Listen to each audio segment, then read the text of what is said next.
the fifth concept or fifth construct of cognitive field theory या cognitive field psychology is psychological environment. अब by this time आप बहुत कुछ आपका क्या बोलते हैं उसका परसेप्शन बन गया होगा cognitive field psychology का. So environment as a concept is not same to behaviorist and cognitive field theorist. दोनों का डिफरेंट है, ऑब्वियस है, होना ही है. According to behaviourist, environment consists of all physical and social surroundings of a person which can be objectively observed in physical terms. मतलब जिसको observe किया जा सकता है उसी को इन्वायरमेंट मानता है बिहेवियरिस्ट. लेकिन the cognitive field psychologist assumes environment as psychological. The psychological environment, according to field theorists, consists of everything, function and relationship that at a given time, this time is very important and it is ever changing, हमने बताया भी, that at a given time surrounds the person and has a meaning for oneself. मतलब वही उसी व्यक्ति विशेष के लिए meaningful है और उस क्षण विशेष पे उसके साथ. The psychological environment is the part of the physical and social environment to which one is psychologically related. मतलब साइकोलॉजिकल जो इन्वायरमेंट है, ऐसा नहीं है कि वो फिजिकल इन्वायरमेंट से कुछ लेता नहीं है, लेकिन वो उस व्यक्ति के संज्ञान में है, उसके साथ साथ है, तभी वो साइकोलॉजिकल इन्वायरमेंट का हिस्सा है. Anything that might be present physically in the environment but of which the individual is not cognizant, उसके संज्ञान में नहीं है, उसके दिमाग में नहीं है, cognizant नहीं है, remains in the foreign hull of the space.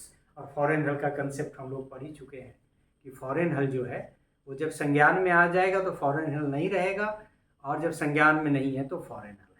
तो ये नहीं कह रहा है कि फिजिकल वर्ल्ड से साइकोलॉजिकल इन्वायरमेंट कुछ लेता नहीं है, कुछ लेना देना नहीं है, लेकिन तभी लेता देता है साइकोलॉजिकल वर्ल्ड का, साइकोलॉजिकल इन्वायरमेंट का वो हिस्सा तभी बनता है जब उसके कॉग्निजेंस में आता है, उसके संज्ञान में आता है. Once the individual interacts with it either negatively, किससे? Foreign hull. आइदर निगेटिवली और positively, it is no longer remains in the foreign hull of the individual's life space and becomes a part of the psychological environment. ये तो शुरू से ही हम लोग समझते आ रहे हैं कि फॉरेन हल संज्ञान में आएगा तो फॉरेन हल नहीं रहता है, वो साइकोलॉजिकल इन्वायरमेंट का हिस्सा बन जाता है. Unless anything is perceived by the individual, it is not a part of the life space or psychological environment, even though it is physically existent in the environment. Environment में होने से कोई मतलब नहीं है, इन्वायरमेंट में है, संज्ञान में नहीं है, तो साइकोलॉजिकल इन्वायरमेंट का हिस्सा नहीं है.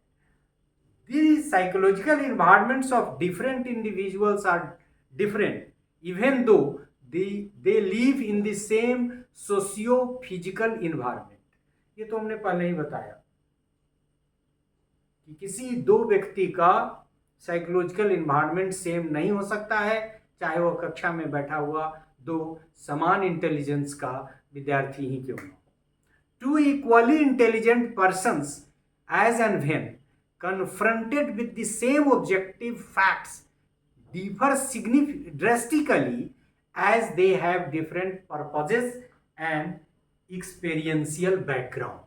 चूंकि एक व्यक्ति दूसरे व्यक्ति से बिल्कुल भिन्न होता है, और मनोविज्ञान की यही तो विचित्र प्रकृति है कि मानव इतिहास का कोई दो व्यक्ति एक जैसा नहीं हुआ, कोई दो व्यक्ति एक क्षण विशेष में एक जैसा नहीं होता. कह रहा है कि एक दो व्यक्ति यदि है और सेम ऑब्जेक्टिव फैक्ट से इंटरैक्ट कर रहा है, फिर भी वो आपस में दूसरे से बिल्कुल भिन्न है, उनका साइकोलॉजिकल इन्वायरमेंट बिल्कुल भिन्न है, क्योंकि उनके पर्पजेस और उनके एक्सपीरियंशियल बैकग्राउंड डिफरेंट है.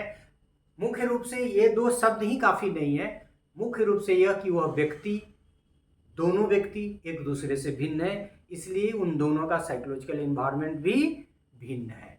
So we have understood the concept of psychological environment कि व्यक्ति के संज्ञान में फिजिकल वर्ल्ड और उसका अपना अंतःमन, चाहे उसका एटीट्यूड हो, उसका इंटरेस्ट हो, उसका वैल्यू सिस्टम हो, सब जो संज्ञानात्मक परिस्थिति में मौजूद है, संज्ञानात्मक रूप में मौजूद है उस क्षण विशेष पे, वहीं उसके कॉग्निटिव वो उसके साइकोलॉजिकल इन्वायरमेंट का पार्ट है, चाहे वो फिजिकल वर्ल्ड का हो या उसको उसके अंतःमन का हो। So this is all about the fifth concept, cognitive field psychology. इस तरह से हम लोगों ने देखा कि यदि हमको फील्ड साइकोलॉजी को समझना है तो उसके 5 कंस्ट्रक्ट के रूप में समझना है। लाइफ स्पेस को हमने समझा, फिर टोपोलॉजी के कंसेप्ट को समझा, वेक्टर के कंसेप्ट को समझा, और वेक्टर और टोपोलॉजी क्या मीन करता है साइकोलॉजिकल, ये कॉग्निटिव फील्ड साइकोलॉजी में, कॉग्निटिव फील्ड थ्योरी में ये समझा, फिर साइकोलॉजिकल पर्सन को समझा, और फिर आप साइकोलॉजिकल इन्वायरमेंट को समझा। So in order to understand cognitive field psychology there are 5 key constructs: life space, topology, vector, psychological person, psychological environment. और शुरू का लेक्चर याद कीजिए जहां हमने कहा था कि ये सब इंटरडिपेंडेंट है, दे आर नॉट आइसोलेटेड। ठीक है, सबकी चर्चा अलग अलग हुई, लेकिन एज एन इंडिविजुअल जब आप यहाँ हैं तो आपके साथ जो आपका फील्ड है, साइकोलॉजिकल फील्ड है, उसमें ये सारी चीज़ें एक साथ काम करते हैं, एक दूसरे को प्रभावित करते हैं। So thank you for this part as well.